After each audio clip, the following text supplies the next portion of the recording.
Hello student, good morning. Today we have learning SY BCom SEM 3 subject Business Communication 1. The second chapter of Business Communication 1 is Method of Communication. આ business કોમ્યુનિકેશનનું second chapter છે. એની અંદર first question છે explain the method of communication. કોમ્યુનિકેશનની method જણાવો. There are main two types of method of communication. First is verbal communication and second is non-verbal communication. So first of all we have discussed the verbal communication method. The word verbal means connected with the word and the use of the word. The process of communication involves the use of a common sets of symbols between the sender and the receivers. The words are the accurate and powerful sets of symbols. Verbal communication means કે એવી કોમ્યુનિકેશનની process કે જેમાં આપણે word શબ્દોનો use કરતા હોઈએ છીએ. Verbal કોમ્યુનિકેશનના મેઇન બે ટાઈપ્સ છે, oral communication and return communication. તો આપણે ઓરલ કોમ્યુનિકેશન કરતા હોઈએ છીએ તો એમાં પણ શબ્દોનો ઉપયોગ થતો જ હોય છે, વર્ડ્સનો, અને રિટન કોમ્યુનિકેશન કરતા હોય છે તો એમાં પણ વર્ડ શબ્દોનો ઉપયોગ થતો જ હોય છે.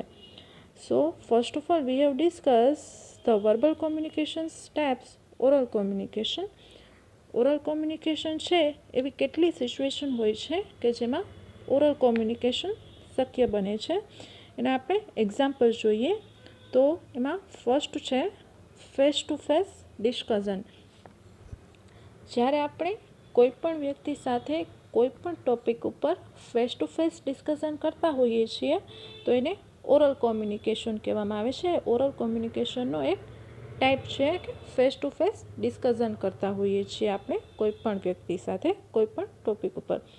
સેકન્ડ છે ટેલિફોન સેલ્યુલર ફોન, કે આપણે ટેલિફોન દ્વારા સેલ્યુલર ફોન દ્વારા કોઈપણ વ્યક્તિ સાથે કોલમાં વાત કરતા હોઈએ છીએ તો એ પણ ઓરલ કોમ્યુનિકેશનનો એક ટાઈપ છે, ઓરલ કોમ્યુનિકેશનનો પ્રકાર છે.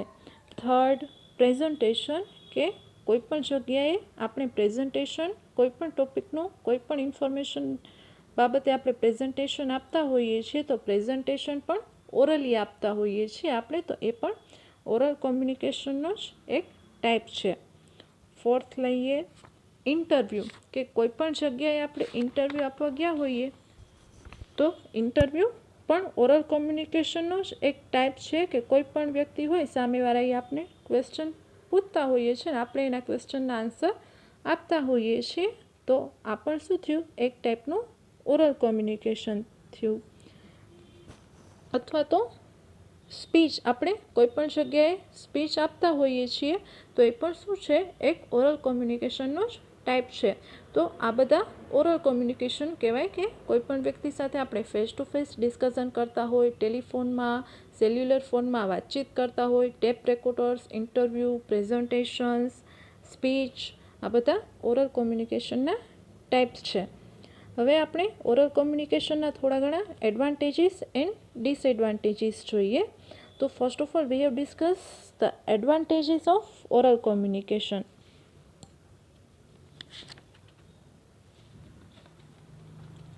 એમાં ફર્સ્ટ છે the first and foremost advantages of oral communication is provide immediately feedback to the participating in the communication process. કે ઓરલ કોમ્યુનિકેશન હોય છે તેમાં ફેસ ટુ ફેસ આપણે ડિસ્કશન કરતા હોઈએ છીએ તો સામેવાળા વ્યક્તિ તરફથી આપણે ઇમિડિયેટલી તાત્કાલિક ફીડબેક મેળવી શકીએ, તાત્કાલિક રિસ્પોન્સ મેળવી શકીએ છીએ ઓરલ કોમ્યુનિકેશનમાં.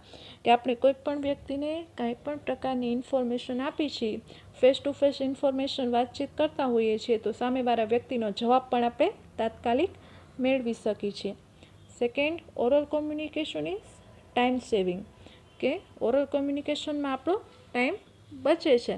આપણે લેટર લખી મીડિયમ ચૂઝ કરી એને મોકલવાની જરૂર નથી, face to face oral communication કરતા હોઈએ છીએ એટલે આપણો ટાઈમ પણ બચે છે. Third, oral communication is not only time saving but it is also very economically. Oral communication છે એ ખાલી આપણો ટાઈમ જ નથી બચાવતું, પણ ઇકોનોમિકલી આપણા એક્સપેન્સ પણ ઓછા કરે છે. ફોર એક્ઝામ્પલ, રિટન કોમ્યુનિકેશનમાં આપણે એડવર્ટાઇઝમેન્ટ, ન્યૂઝપેપરમાં કંઈ પણ એડવર્ટાઇઝમેન્ટ આપી તો એડવર્ટાઇઝમેન્ટ એક્સપેન્સ વધે છે. ઓરલ કોમ્યુનિકેશનમાં એવી કંઈ પણ પ્રકારનો એક્સપેન્સ આપણે કરવાની જરૂર પડતી નથી. ફેસ ટુ ફેસ ડિસ્કશન કરતા હોઈએ છીએ, એટલે ઇકોનોમિકલી પણ આપણે એ બેનિફિટ છે ઇકોનોમિકલી પણ. પછી ઓરલ કોમ્યુનિકેશનના ડિસએડવાન્ટેજીસ જોઈએ આપણે. તો ડિસએડવાન્ટેજીસ એના એટલા બધા હોય નહીં, મોસ્ટલી 2-3 હોય. ફોર એક્ઝામ્પલ કે ઓરલ કોમ્યુનિકેશન છે એ લાંબા સમય સુધી આપણે યાદ ન રાખી શકીએ. કે રિટન હોય તો આપણે કોઈ પણ દિવસ ભૂલાઈ જાય તો આપણે તરત લેટર કે મેસેજ કે કાંઈ પણ હોય તો વાંચીને યાદ કરી શકીએ. પણ ઓરલ કોમ્યુનિકેશનનો એક ડિસએડવાન્ટેજીસ છે કે લાંબા સમયે કદાચ ઇન્ફોર્મેશન ભૂલાઈ જાય, આપણા માઇન્ડમાંથી નીકળી જાય તો આપણે ફરીથી યાદ કરી શકતા નથી. પછી સેકન્ડ જોઈએ તો કે લીગલ ડોક્યુમેન્ટ, કે આપણે એને ઓરલ કોમ્યુનિકેશનને ક્યારેય પણ લીગલ ડોક્યુમેન્ટ તરીકે પ્રેઝન્ટ નથી કરી શકતા. રિટન કોમ્યુનિકેશનનો એ બેનિફિટ થાય પાછો કે આપણે એને રિટનલી લીગલી આપણે પ્રૂફ તરીકે ઉપયોગ કરી શકીએ, જ્યારે ઓરલ કોમ્યુનિકેશનમાં કંઈ લીગલી પ્રૂફ હોતું નથી, કેમ કે ઓરલી હોય છે એટલે. હવે સેકન્ડ ટાઈપ છે વર્બલ કોમ્યુનિકેશનનો, રિટન કોમ્યુનિકેશન. રિટન કોમ્યુનિકેશન આપણે મોસ્ટ ઓફ બધાને ખબર જ હોય કે કાં તો આપણે કંઈ પણ પ્રકારનો મેસેજ ટાઈપ કરીને, ફેક્સ દ્વારા, ઈમેલ દ્વારા, ન્યૂઝપેપરમાં કંઈ પણ એડવર્ટાઇઝમેન્ટ કરીને, અથવા તો રિટનલી કાંઈ પણ મેસેજ આપણે કોઈ પણ વ્યક્તિને આપી લખેલો તો એને રિટન કોમ્યુનિકેશન કહેવામાં આવે છે. સેકન્ડ મેઇન ટાઈપ છે કોમ્યુનિકેશન મેથડનો વર્બલ કોમ્યુનિકેશન. ફર્સ્ટ હતો વર્બલ કોમ્યુનિકેશન એન્ડ સેકન્ડ છે non verbal communication method. Non-verbal communication method means there are no use of such types of words.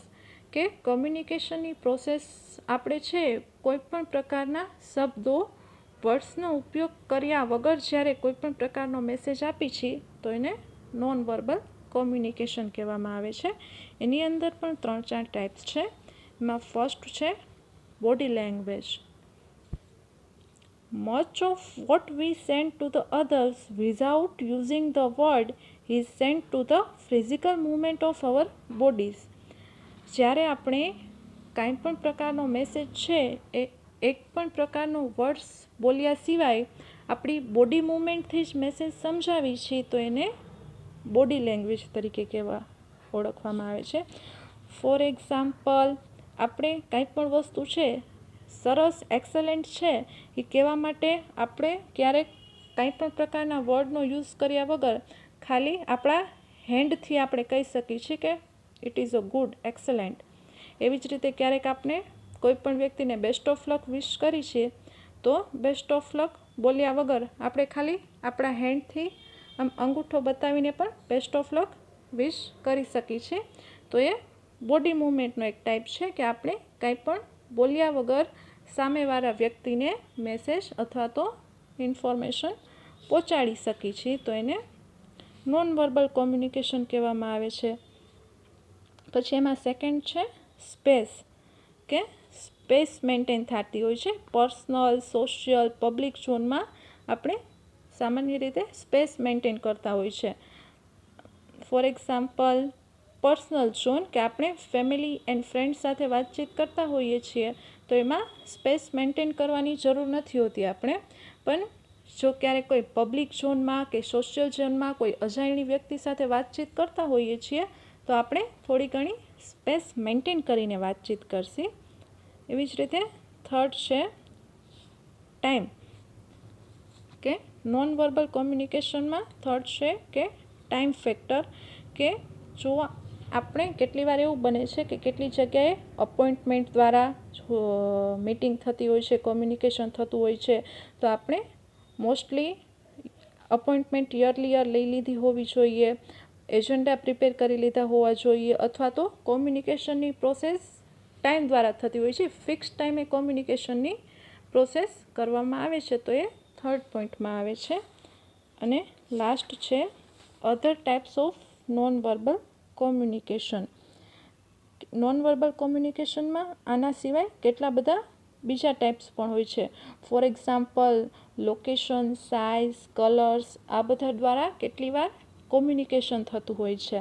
For example આપણે લોકેશનનું જોઈએ તો કોઈ પણ પ્લેસ હોય એમ એકદમ ડેકોરેટેડ કરેલું હોય તો આપણે આમ જોતાં જ ખબર પડી જાય કે અહીંયા કાંઈ પ્રસંગ હશે, મેરેજ, એન્ગેજમેન્ટ કે એવું કાંઈક હશે, એવો આપણે આઈડિયા લગાવી શકીએ. એવી જ રીતે કલર પણ કેટલી વાર કોમ્યુનિકેશન કરતા હોતા હોય છે. તો આ બધા છે એ નોન વર્બલ કોમ્યુનિકેશનના ટાઈપ્સ હતા. Body language, space, time, others, આ બધા નોન વર્બલના ટાઈપ્સ છે.